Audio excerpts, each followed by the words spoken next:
எல்லார் உடம்புக்குள்ளும் இறைவன் இருக்கிறான்.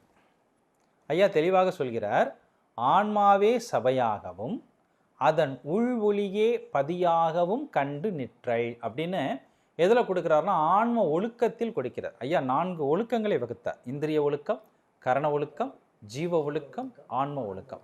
ஆன்ம ஒழுக்கத்தில் கொடுக்கும்பொழுது ஐயா அதை சொல்கிறார், எல்லா உயிர்களிடத்தும் 84 லட்சம் யோனி பேதங்களிடத்தும் மனமிறங்கி ஆன்மாவே சபையாகவும் அதன் உள்ளொளியே பதியாகவும் சொல்கிறார். இப்போ உங்கள் தேகத்திற்குள்ளேயும் ஏன் தேகத்திற்குள்ளும் இறைவன் உண்டு.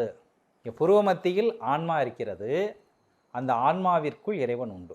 சரிங்களா? இது மாற்று கருத்தே கிடையாது.